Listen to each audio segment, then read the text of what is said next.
welcome to my crazy life. It's Lori, and today I have a DIY Pumpkin Palooza 2018 $5 home decor challenge for you.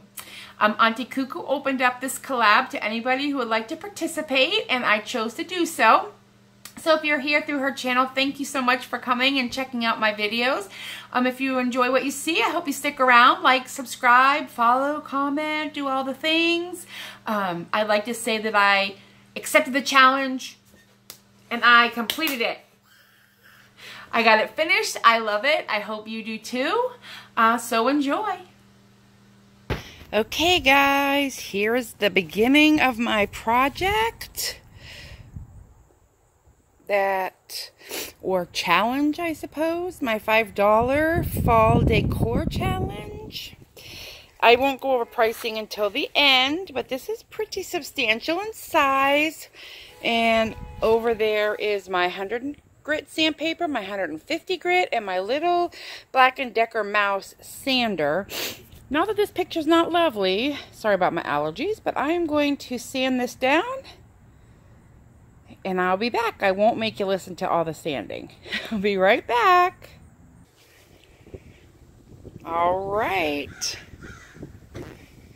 Can't really see, but it's really smooth. And I roughed it up. My hands, you can see there's a lot of dust.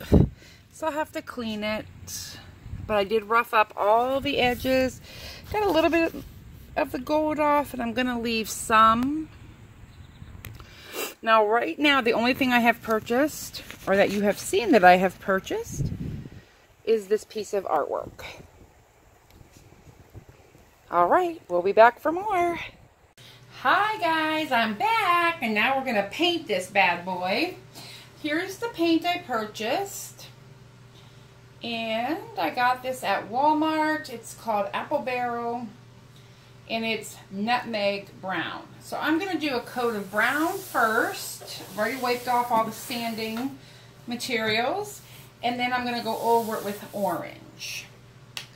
I'm a little nervous because this is very shiny. So I'm hoping it will stick. So let's see. And I'm just going to throw some paint on here because that's how I'm rolling today. Might need a little more. There we go. I already got it on my hands. So I'm just gonna, and it may take more than one coat, I'm feeling like, but we'll see. I just want it to be all brown at the bottom because I am going to do some sanding.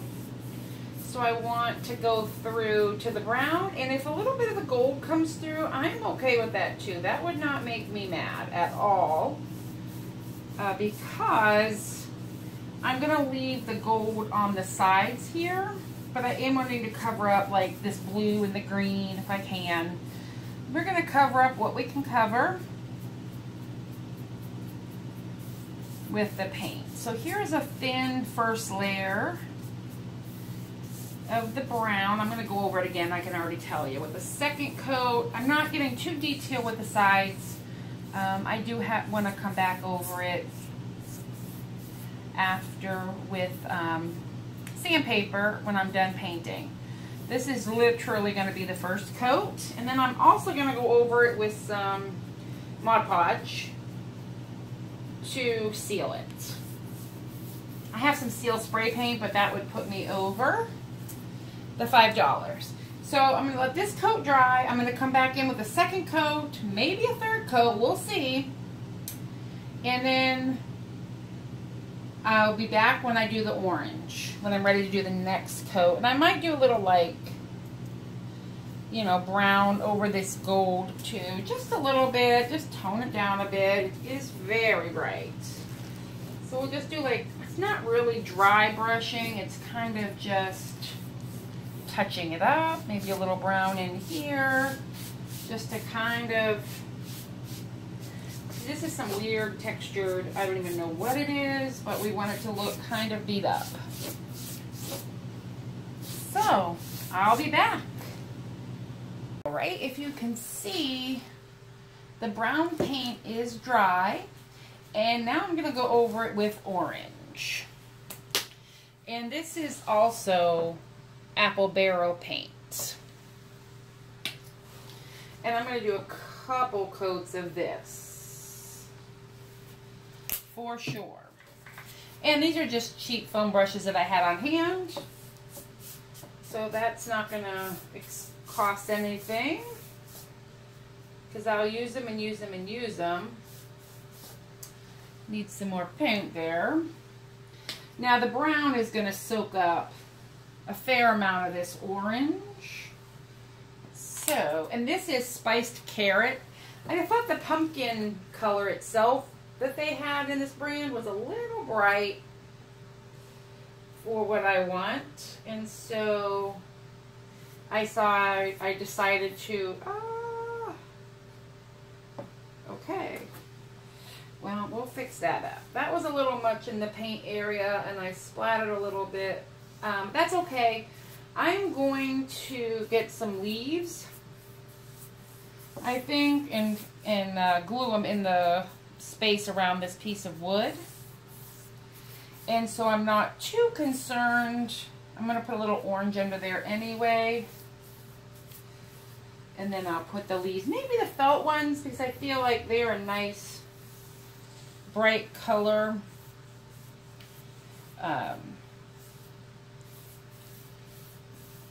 For this project. There we go. Now we're going to let this coat dry. And then I'm going to put a little orange, you know, around, like I have the brown, just a little orange. I have some leaves that I bought already, but I want to kind of get up in here. There we go. So I'm going to let that dry and do one more coat and kind of tidy up a little bit around the side here. I guess I'm painting it orange, but I'll be back after this coat has been dried and I will show you the next step. This is not a hard project. I'm finger painting while I'm talking. There's just a lot of steps because the paint needs to dry, and I may end up digging through my stash. I gotta keep this under $5. That is part of the challenge if I haven't mentioned yet, which I'm sure I did, but just in case. All right, I shall return.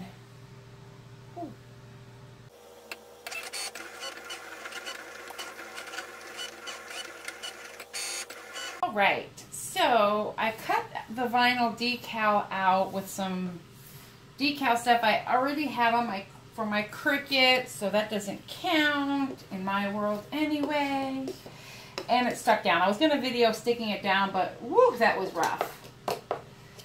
And I did attach these felt flowers or leaves. I have one more. Just going to use my glue gun and a little bit of hot glue, nothing major.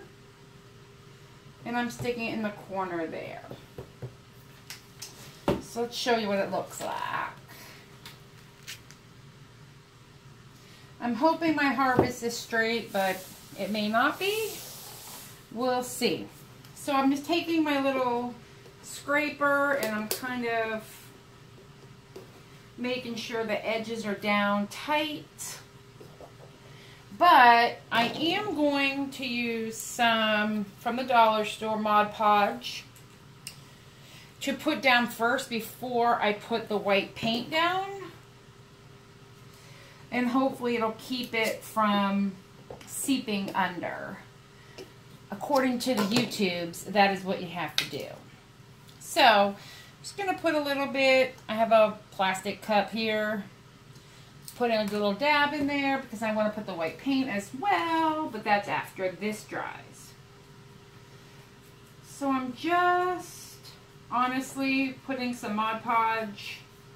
The goal is for it to seal around the letter. So when I go and put the white paint, you know, it will not run under because the Mod Podge has been glued down.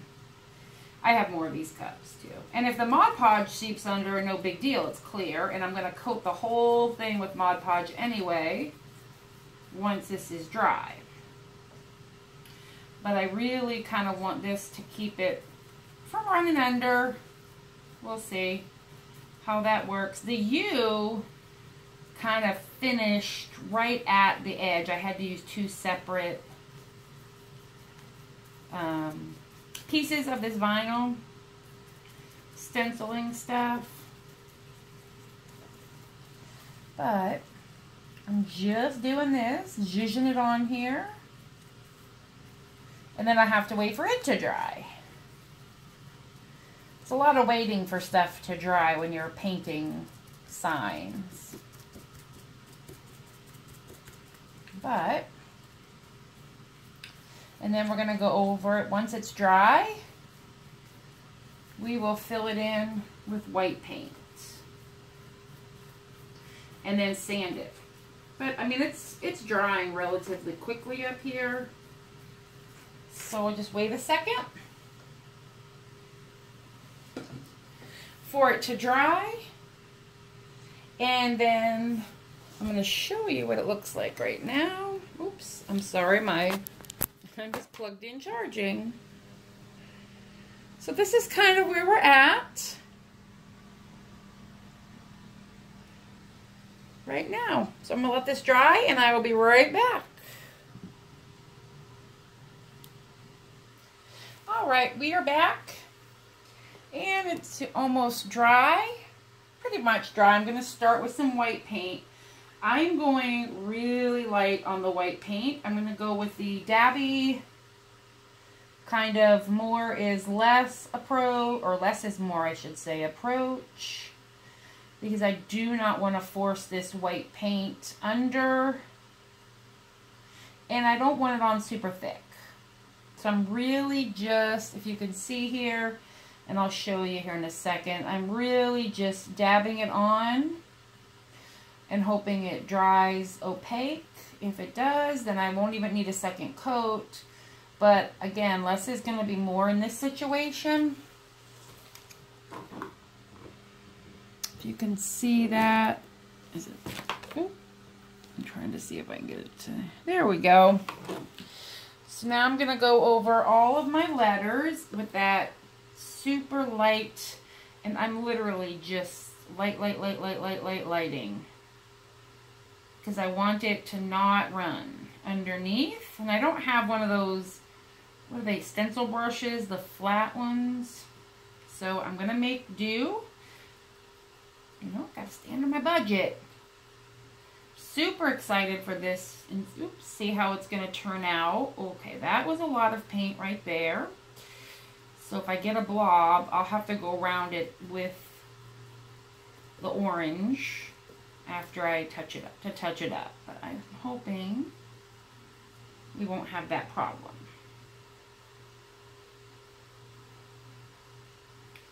But if I do, I mean, I can always touch it up with the orange. But the next step is going to be let this white dry, peel, and sand, really. And then put the last coat, or a coat of Mod Podge on it. Just to kind of seal it up. That's all, really. So it's not scratching off if something touches it. But I really want this to look rustic also. So I am going to go after it with some lightweight sandpaper.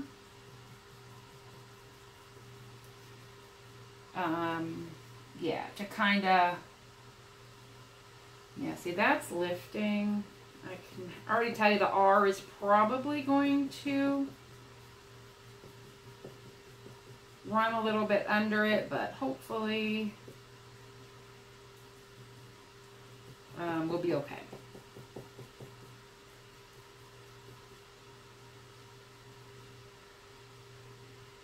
And I also want to stay within the stencil and not on the wood.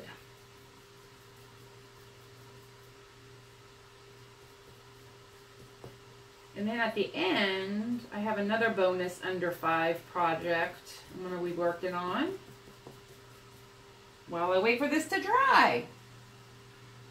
You can already see the orange popping through there. And here. Yeah, this is most likely going to take 2 coats. I can see that already, but I will be back. All right, it's thickened or drying enough that I need to get this template off of here, or the stencil off of here, so it doesn't pull all the paint up, because it is pulling up some of the paint. Now, I will tell you, yes, I used my Cricut. However, the dollar store has stencils, as well as craft stores, you know, and things of that nature. So you don't have to have a Cricut in order to do this. It's just what I had, and I wanted to save some money on expenses. Now my hands are a nasty mess, but I got most of the paint, or most of it off. Sorry, I'm still talking over here. But I have one thing left to remove, and it's the center of this A. There we go. Then I'm just trying to lift up. There we go. Okay, let me stick that there. My hands are all gooped up. Did I get everything off? I feel like everything is off. So I just want to show you, sorry, what it looks like, kind of close. And it spells harvest. And you see by the T, it pulled off some of that paint, but when I sand it down, it's going to kind of distress it more. I just want to distress some of the white, but I will have to do that tomorrow. So we'll be back. Hi everybody, and this is the finished product. My harvest sign, and I am in love. I'm so happy how it turned out, and it came in under the $5 threshold. That is even more exciting. So let me show you what I spent. All right, we're going to come down here. And the apple barrel glue, sorry, I'm holding it, 50 cents a bottle from Walmart, and the Mod Podge was $1 from the Dollar Tree. So that's $2. And the leaves at the Dollar Tree were $1 a piece as well. Let me come in, show you. So that's $3. And this sign, which is huge. Hi, Alex. That's my kitty. Come here. This sign at the Goodwill was $1.99. I cannot believe it. So excited. I love it. This is going to be a huge statement piece on my mantle. I'm even going to take the mirror down above it to stand this up, and it'll stand up by itself, and I'm so excited. And again, I want to thank Auntie Cuckoo for opening up her challenge to anybody who would like to participate for the under 5. I think it's called the Pumpkin Palooza for 2018. So I hope you enjoyed, and have a great day. Bye.